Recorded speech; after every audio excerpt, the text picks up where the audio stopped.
Hi everyone, welcome back to the channel and welcome back to another Mortal Kombat 11 reveal video.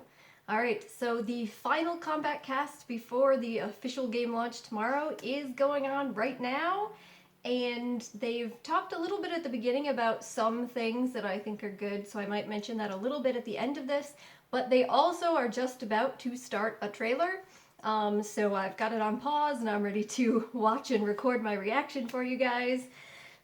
So based on what we know and the title of this actual combat cast, I'm strongly assuming that this trailer is for the hidden character who some of us, had known already, and they're about to show right now, is going to be Frost. So I've seen some images of her, but I haven't really seen any sort of, gameplay, anything like that, so I'm very much looking forward to this trailer. She's the last one we've got left other than DLC in the future, so I'm just curious to see what they've done with her. Alright, so let's check it out. Here comes Frost.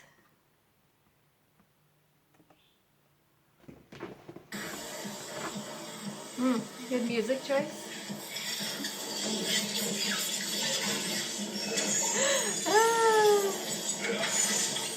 I was your heir apparent.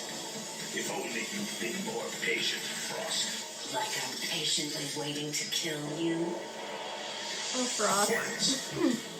The way her head, comes down like that. Ooh. Yeah, the way her head comes down like that, and attaches to her body with the spine. Has anybody seen Star Trek First Contact? Borg Queen?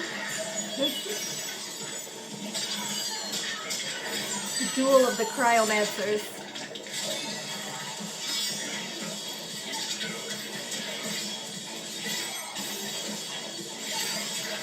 I really like this stage.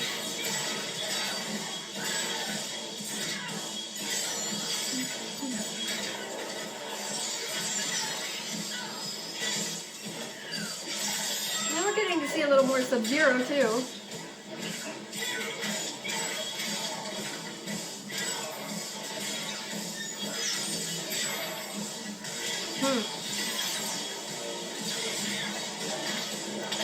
Yep, Sub-Zero. Ooh.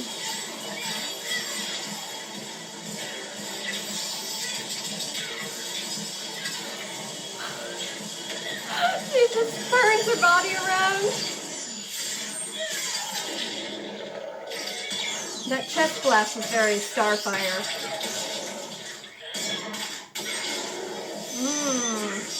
Oh, here we go. Fatality.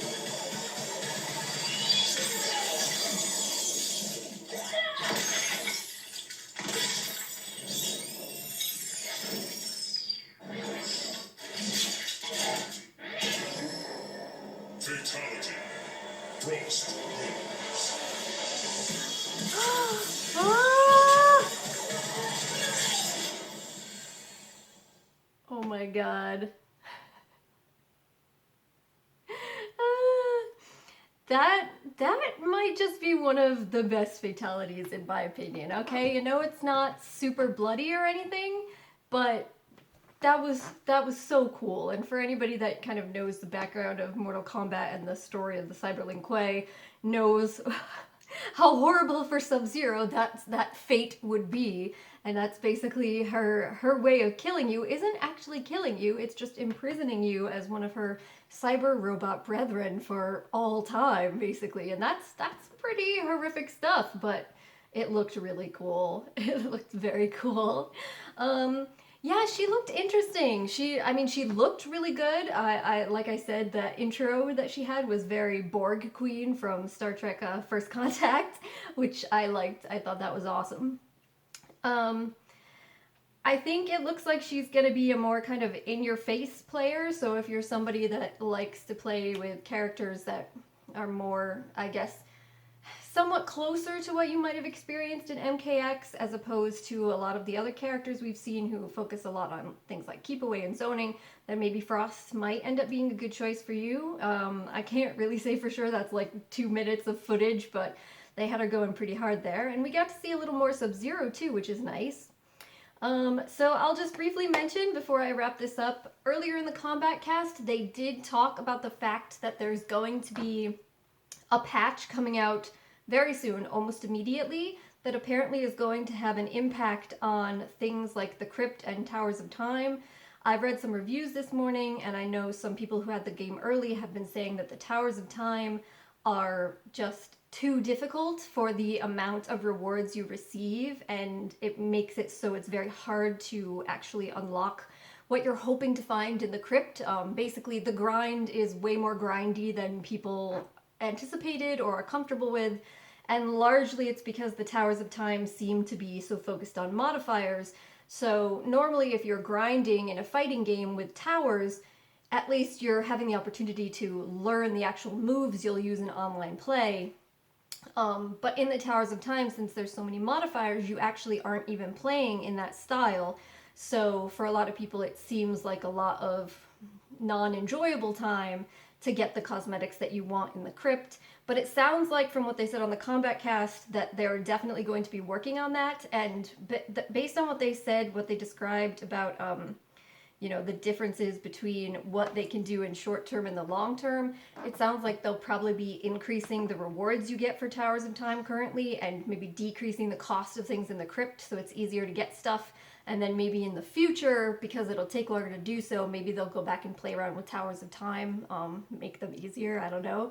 I can't really speak about their difficulty because I haven't played yet, so it's been rough this past week. I don't know about you guys, but it's been rough trying to avoid all the spoilers with so many people having the game already, because it seems like stores in Europe in particular just decided to give them out a few days early. But we're here, so tonight in just a few hours I'm going to be going to pick up my copy and finally get a chance to play it. I'm super excited. I can't wait, and I'm planning on a lot of different types of videos. I'm probably going to do a story mode walkthrough, chapter by chapter, and then I'll try to do some more sort of tutorial things. I still have a beginner's guide to Scarlet that I started working on in the beta that I'll be putting out hopefully soon. And then some gameplay stuff too, of course. But if you have any other thoughts or ideas for stuff that you might like, just drop it in the comment section below, let me know. And also let me know you're thinking about Frost or the game in general. Any other thoughts you have, guys. Alright, so that's gonna do it for this video. Thank you so much for joining me today, and hopefully I'll see you next time, and hopefully you get to play Mortal Kombat tonight. Bye!